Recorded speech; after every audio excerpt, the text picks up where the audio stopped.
invitation to be part of this special occasion to commemorate the 30th anniversary since the founding of the new patriotic party, the MPP, under the theme MPP at 30, our shared tradition, holding and working together for stable and prosperous nation.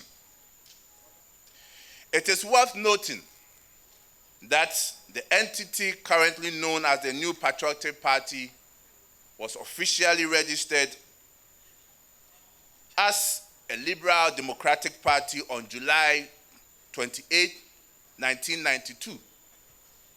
But however, its antecedents can be traced to the United Gold Coast Convention, the UGCC, which was the first political party in our country. Mr. Chairman, we, the current adherents, are extremely proud of the tradition to which we lay claim and the role that the New Patriotic Party and its antecedents have played in making the rule of law, multi-party democracy, respect for individual liberties, and the pursuit of a liberal economic, distinguishing the factors of the political and economic landscape of Ghana. Our cherished founders had a clear vision of the Ghana they wanted and were quite clear in how to achieve that vision.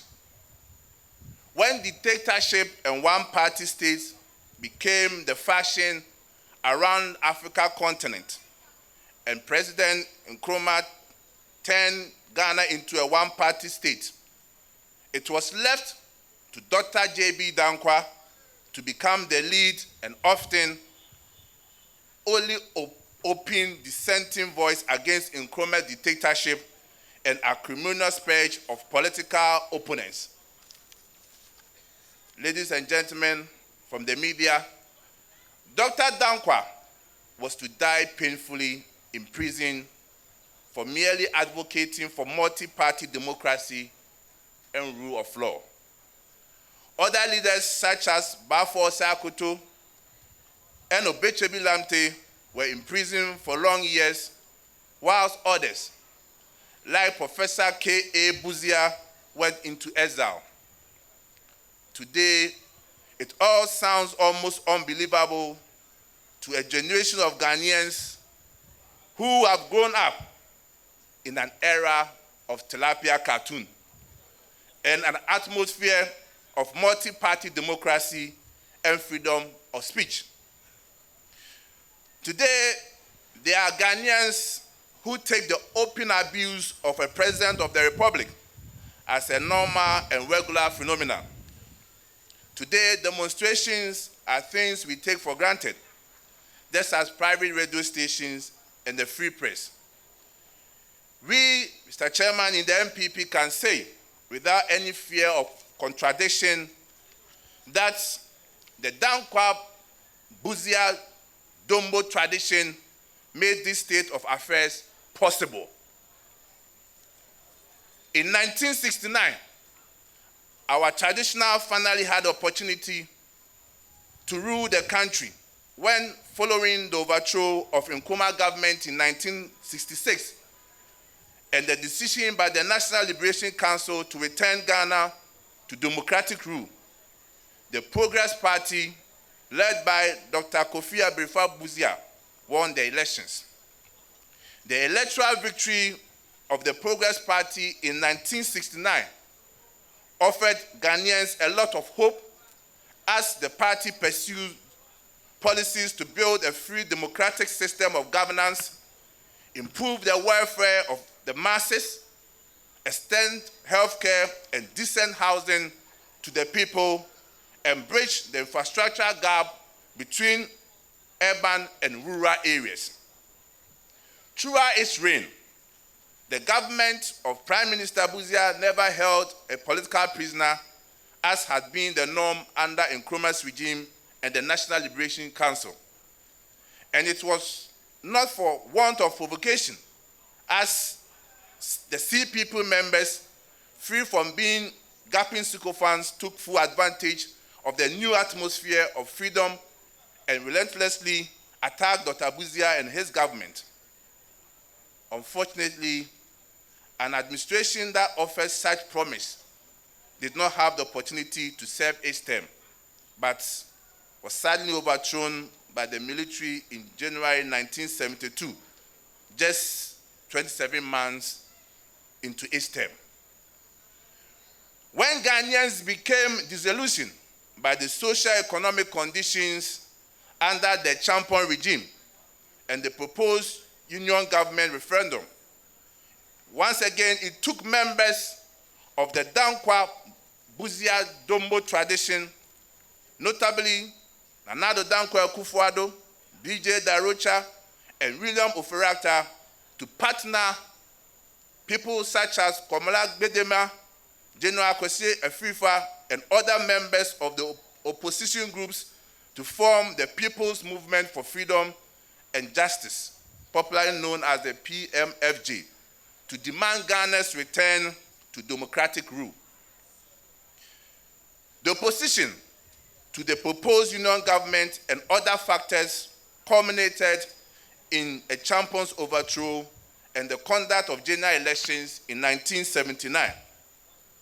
Again, when Ghana needed fearless men to rise against the tyranny of dictatorship, the Dankwa Buzia Dombo tradition came to the rescue, further highlighting the MPP's contribution to democratic development in Ghana. Unfortunately, the tradition suffered a catastrophic case of internal disunity in the lead-up to the elections in 1979, when William Oferacta, popularly known as Pawuli, fell out with the PFP and contested on the ticket of the United Convention, on the ticket of the United National Convention, the UNC. With a divided front, the tradition split into PFP and UNC and were defeated by the PNP led by Dr. Hila Lehman. Unfortunately, this third attempt at constitutional rule was also cut short by a coup d'etat on December 31, 1981 by the Provisional National Defense Council, PNDC, in opposing yet another military dictatorship. Professor Albert Edubuahen led the movement for freedom and justice to resist Rawlings' dictatorship and canvass for the restoration of fundamental human rights of Ghanaians and the lifting of the ban on political parties.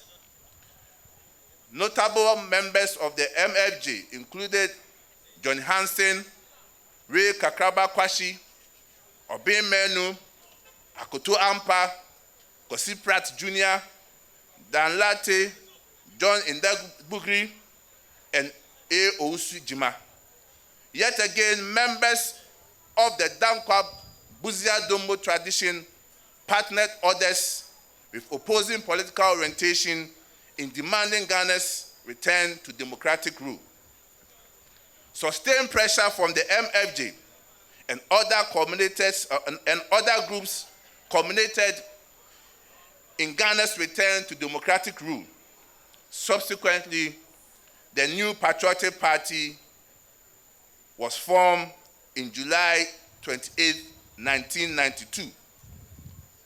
The party's formation would not have been possible without the contribution of Chief S.D. Dombo, Arab Aponsa, Bafo Sakoto, Albert Edubuahen, Victor Ousu, J.A. Kufuor, J.H. Mensah, Apentina Pia Minka, Abeifa Kabo, Dr. Danny Selby, Dr. Kwame Safuadu, Dr. Jones Ofurata, C.K. Tadem, Reverend Dr. Samuel Santiatri, Nana Ewuku, Professor Ofosu Ama, J.A. Brima, Richard Kwashi, Professor Yao Chumesi, Professor Ejay Beko, Haruna Eseku, Jato Kalu, Sakishak, Alhaji Sani Mohammed Mahama,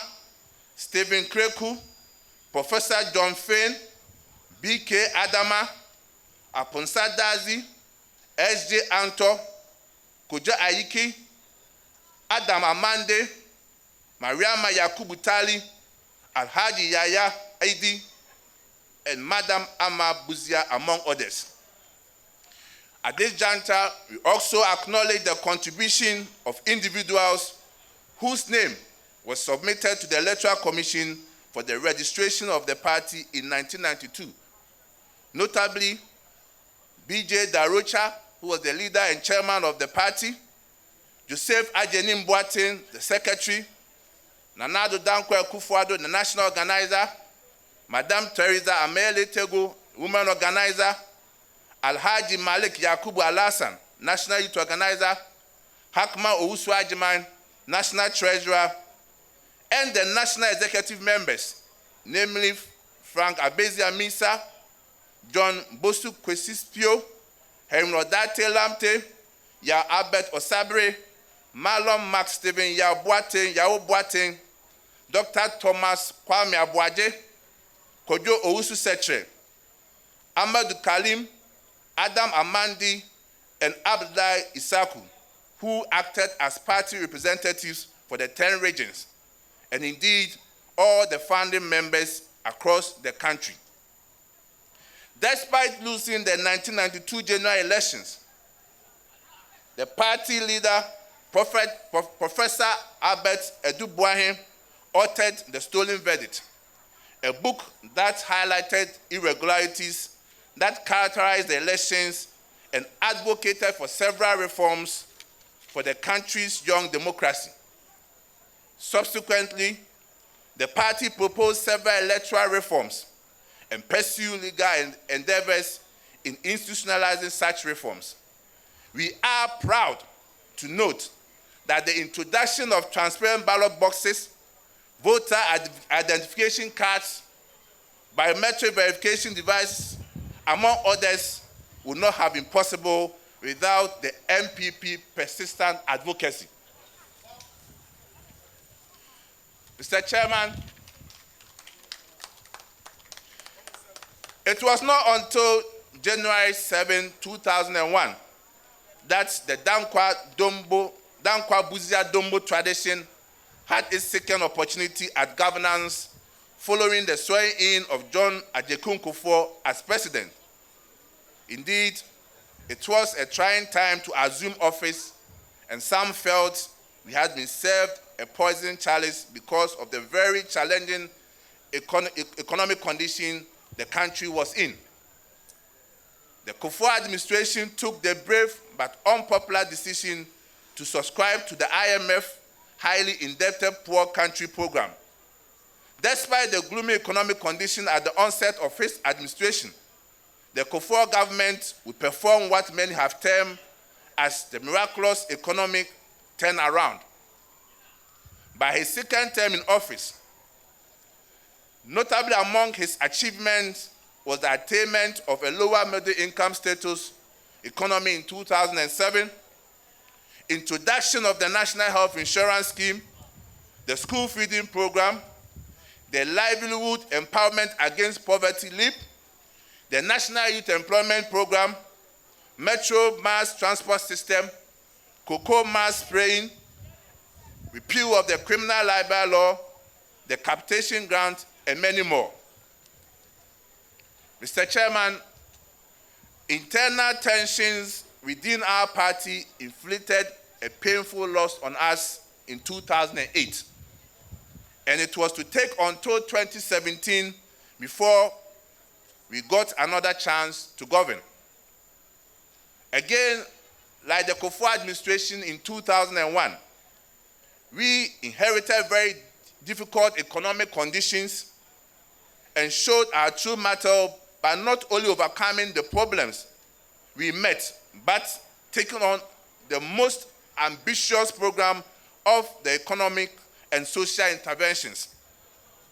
Mr. Chairman, before the onset of the COVID-19 pandemic, our great country was on the path of economic transformation. Growth rate had increased from 3.7 in 2016, the lowest since 1992, to average 7% from 2017 to 2019. The rate of inflation also declined by 33% over the same period to 7.9%. Interest rate declined from 26% in 2015 to 16% in 2019. The amount of total revenue used in servicing our debts also dropped from 73% in 2018 to 58.9% by December 2019. Mr. Chairman, in the midst of all, the government still funded its ambitious program, such as the Free Senior High School Initiative, One District, One Factory, undertook an unprecedented building of roads and railway infrastructure. Let it not be forgotten that the Akufo-Addo administration was also compelled to save the deposit of over the Akufo-Addo administration was also compelled to save the deposit of 4.6 million Ghanaians with at least $2.9 billion as at January 2020 during the financial sector cleanup. Mr. Chairman, this was an avoidable mess that could have been avoided if the previous administration had been more proactive in its oversight responsibilities over our financial institutions. Mr. Chairman, as a party, we know and acknowledge the current situation the country finds itself in, the difficult situation. However, the NPP sees these current challenges as yet another opportunity for the party and government to do what it does best and get the country out of the difficulties it is facing currently, and trust the Akufo-Addo administration that indeed we shall recover. Mr. Chairman, we aim to reduce inflation to the post-pandemic levels, keep the national debt at sustainable levels, create jobs, and fund public infrastructure projects, particularly roads and schools. Mr. Chairman, as reiterated by the Finance Minister, Honorable Ken Ofori-Atta, in the mid-year budget review, President Akufo-Addo is determined to revive the economy in the next 2.5 years. Mr. Chairman, I state again that President Akufo-Addo is determined to revive the economy in the next 2.5 years. We believe this can and will be done, and therefore, Mr. Chairman, I take this opportunity to admonish government appointees to put in extra efforts to aid the country's economic renaissance. Further, we urge party communicators to be tolerant of criticisms and embrace dissenting opinions as the party seeks to win a third consecutive general elections, as we term it as breaking the eight.